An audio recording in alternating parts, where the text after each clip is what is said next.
Feng Shui is a very common topic in Chinese society. There is not a single Chinese who has not heard of Feng Shui, and now it has even become more popular in Western countries because people believe that Feng Shui can change one's luck. So, what exactly is Feng Shui? Feng Shui is a combination of environmental science and the study of orientation. Environmental science studies the quality of living environments, while the study of orientation deduces the rise and fall of a household. In this episode, we will first explore the environmental science in Feng Shui. Term Feng Shui in Chinese is composed of the characters wind, feng, and water, shui.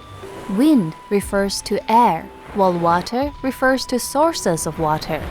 Those are the most primitive meaning in Chinese culture and also the basics of environmental science. Why is it called wind but not air? This is because wind essentially refers to flowing air, and therefore water does not refer to still water, but flowing water. From the perspective of modern science, flowing air carries sufficient oxygen, while having a good flow of water results in crystal clear streams. The ancients noticed that there are usually fish in flowing water, which indicates good water quality and is suitable for human consumption. In addition, a place with good circulation of air and flowing water can also grow fruit and attract animals to settle in, providing ample food for inhabitants. Therefore, air and water are the essential elements in Feng Shui. The flow of air and water sources are the necessary conditions for good Feng Shui. As time goes by, people of this century no longer need to forage. With that, the environmental science of Feng Shui has also changed accordingly, emphasizing more conditions that conform to modern architecture and culture. There are 5 main principles in modern Feng Shui. First, air ventilation. Similar to ancient China, good air ventilation brings sufficient oxygen that energizes people and enhances their efficiency.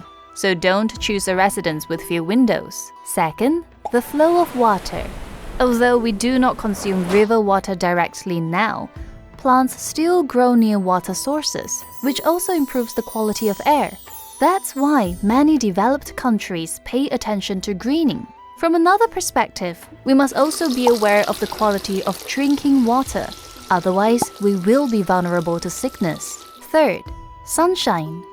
In ancient times, there were no electric lights, so daylighting is crucial to a building's construction.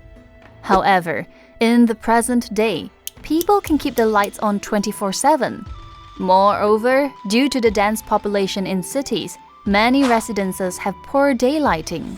The lack or insufficiency of sunlight in a residence can often make people passive and lazy, and might even lead to excessive stress or mental issues.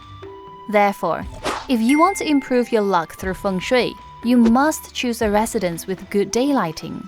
Fourth, the shape of the house. The shape of a residence reflects the mentality of its occupants.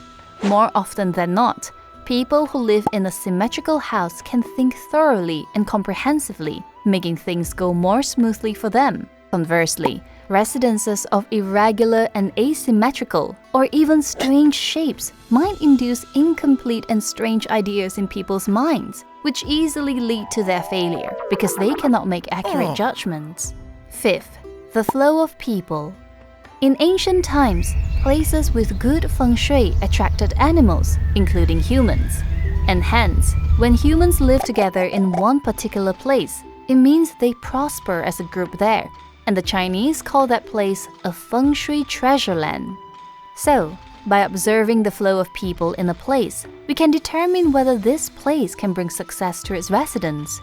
It is best for ordinary people to live in places with a good flow of people, as it provides them with greater opportunities and easier access to receiving help from others. Do not choose buildings with many empty rooms, because even if that area is bustling, a deserted building implies that it cannot bring prosperity to its residents, and as a result, fail to attract people to live there.